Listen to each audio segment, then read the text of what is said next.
Per maldą ir sugniaužtą kumštį kinai kovą pavertė menu.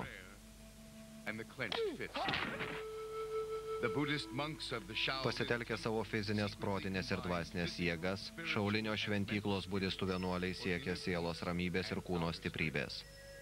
Po 15 šimtmečių aktoriaus Davido Karadino sukurtas televizijos serialas apie kung fu supažindino su Šaulinio kovos menų dvasia milijonus žiūrovų.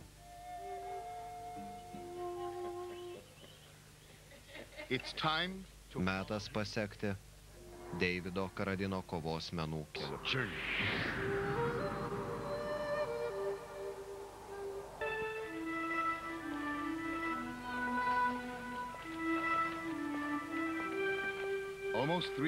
Praėjus beveik 30 metų, Davidas Karadinas pirmą kartą aplankė tikrą Šaulinio šventyklą ir susitiko su tikrais vienuoliais, jo sukurto veikėjo Keino prototipais.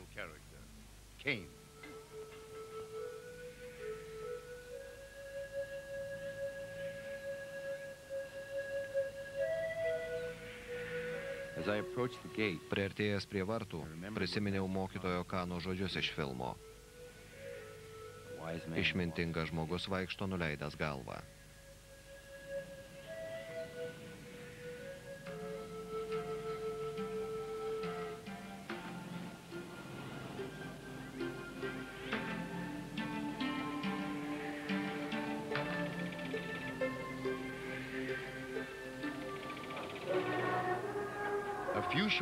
Prieš keletą metų ant Šaulinio kalno buvo susirinkę vienuoliai iš visų pasaulio šalių. Jie atvyko pažymėti 1500-ųjų šventyklos metinių.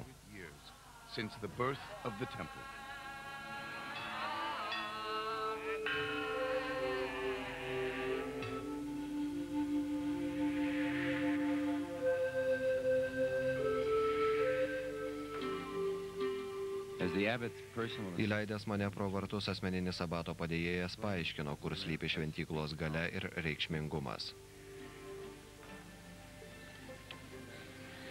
4 šventieji Kinijos kalnai išsidėstė lyg pagal kompasą – šiaurės, pietų, rytų ir vakarų pusėse. Viduryje stūkso 5. švenčiausias kalnas Songshanas. Čia ir buvo pastatyta Šaulinio šventykla.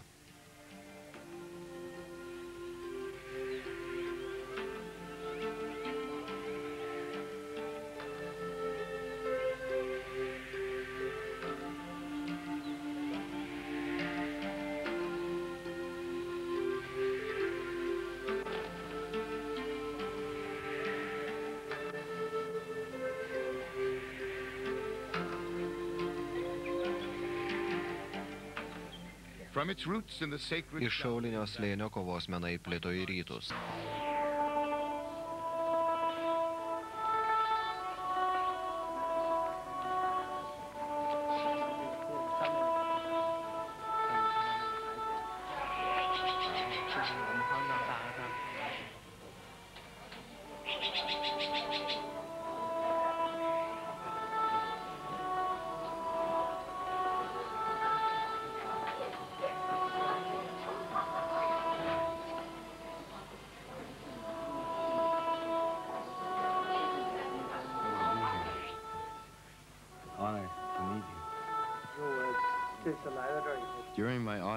Lankydamasis pas abatą, parodžiau jam kelis epizodus iš savo filmo apie kung fu.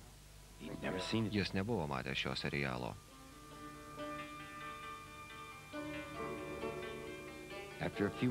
Po kelių akimirkų ankstesnis abato šaltumas išnyko kaip dūmas.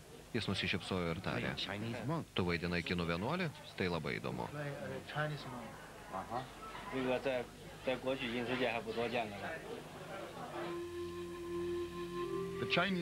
Kinai sako, visi šio žemės kovos menai atsirado Šaulinyje.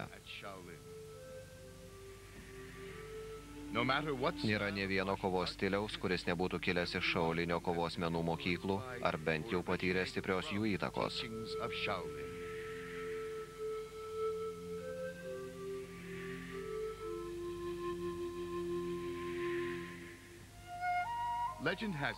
Pasak legendos, 527 mūsų eros metais indų budistas Bodhidharma atplaukė į Kiniją iš Madraso, rytinės Indijos pakrantės. Po mėnesio klajonių jis pėsčiomis pasiekė Songšango kalnus.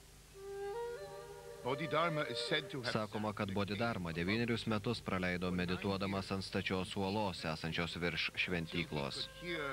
Jis vis giliau grimzdo į vidinius apmąstymus ir galiausiai galėjo išgirsti net skruzdės riksmą. Kovodamas su kūną apėmusiu sąstingiu, Bodhidharma išvystė specialią kvėpavimo ir fizinių pratimų techniką. Nusileidęs nuo kalno, budistų mistikas išvydo, kad šaulinio vienuoliai silpni ir paliegę.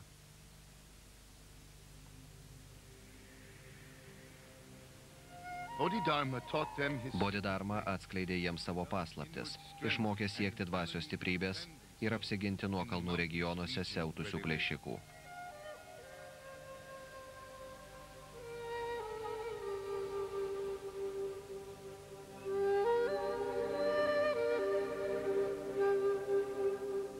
Iš Bodhidharmos mokymo išsirutuliojo Chan budizmas, juo pagrįsta Zen praktika. Kertinis šio mokymo akmuo tai Wu-Te, arba veiksmingosios kovos samprata. Ji remiasi griežta disciplina, asketiškų gyvenimo būdų, nuolankumu ir pagarba visiems gyviems padarams. Šaulinio šventyklos kieme nuaidi pirmieji vienuolio treniruotės garsai. Įdubusios grindys byloja, kad kovos menas čia tapo kasdienybę.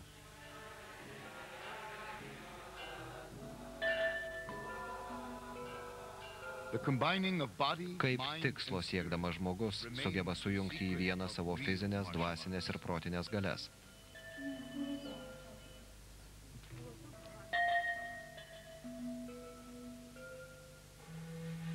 Tai tebėra didžiausia kovos menų paslaptis.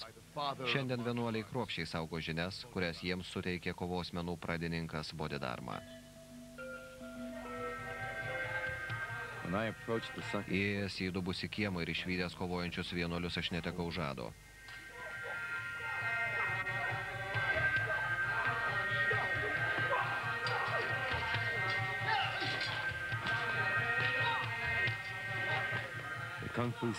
Kurdami filmą apie Kung Fu mes rėmėmės tik legendomis.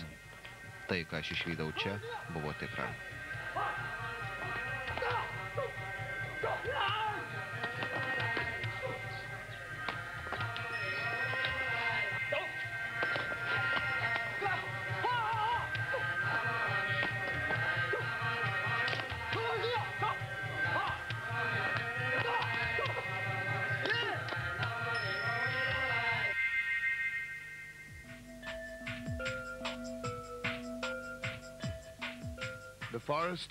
Akmeninių pagodų miškas saugo 33 abatų ir meistrų kartų šventus palaikus.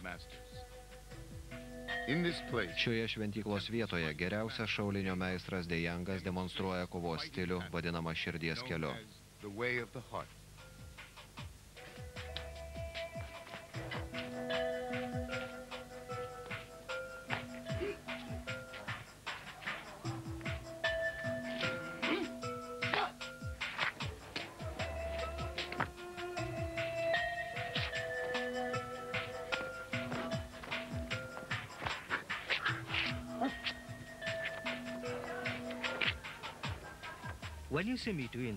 Kovos būdas, kurį matote, pagrįstas ne vien fiziniais judesiais. Kovodamas aš naudoju savo proto ir širdies gelmių galias.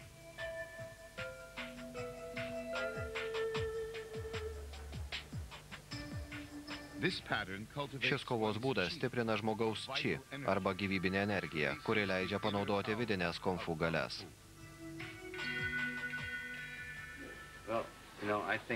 Mano manimu, čia gyvenant jums lengviau suvokti budizmo ir kung fu esmę.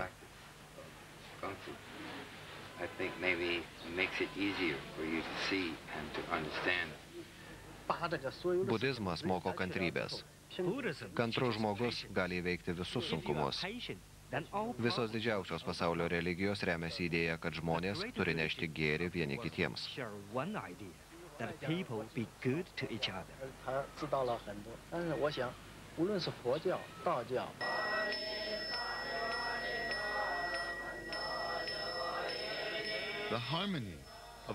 Kovos menų paradoksas, priešingų jėgų harmonija.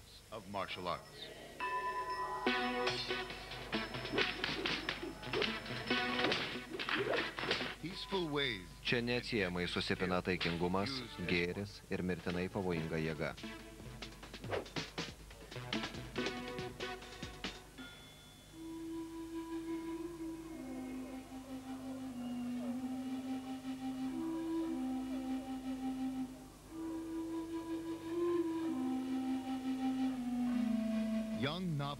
Šie jauni vienuoliai tai naujoji šaulinio konfu meistrų karta.